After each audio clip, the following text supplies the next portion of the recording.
Hi, and welcome to Stamp with Ginny. Today I'm going to share with you how to create this beautiful card made using the Dragonfly Garden Stamp Set and the coordinating punch from the 2021 January-June mini catalog.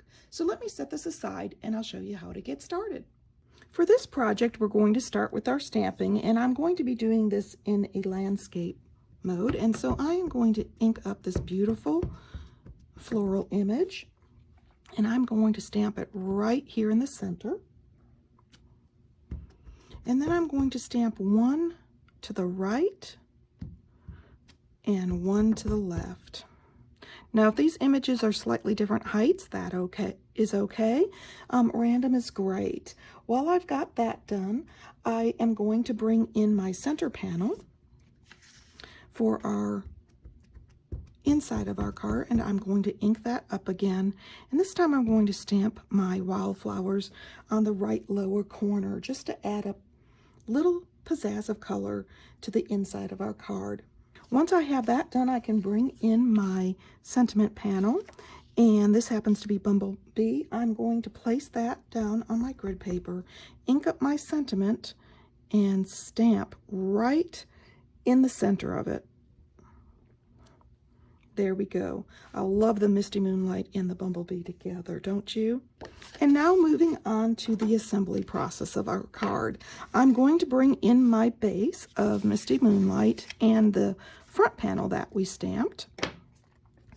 I'm going to adhere that down.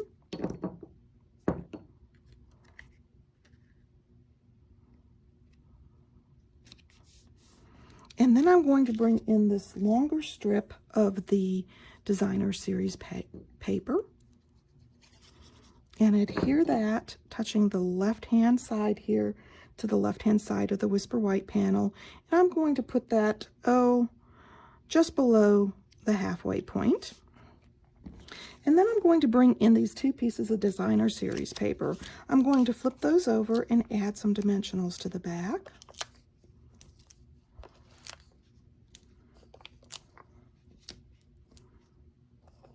And while I'm putting dimensionals on, I'm also going to add them to the back of my Dragonfly here. I'm going to remove the dimensional backings.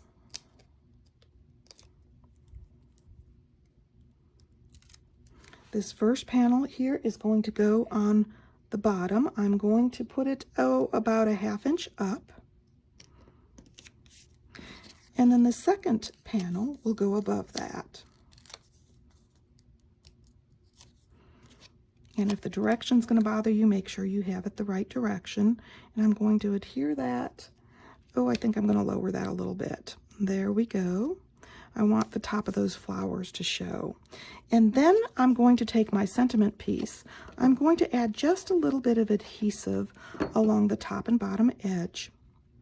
And I can tuck that right on the top of those two panels, making sure that I've got that layered equally. And then for my Dragonfly, I'm going to remove those dimensional backings. Oops, I added a dimensional to each side of the Dragonfly, and really I only want one side with a dimensional.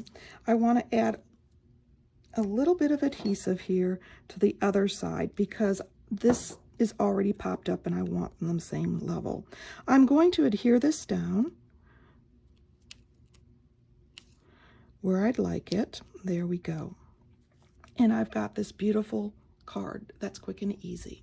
And of course, I'm ready to adhere my sentiment panel for the inside if I'd like to, or set it there for later use so that I can sign it and adhere it when I'm ready to send. If you'd like any of these products, feel free to stop by my online store. You can get there from my blog, Stamp with Ginny. And of course, if you don't have a local demonstrator, feel free to email me your name, address, and phone number, and I'll be happy to mail you a 2021 January-June mini catalog. I think you're going to love it. Thanks for joining me.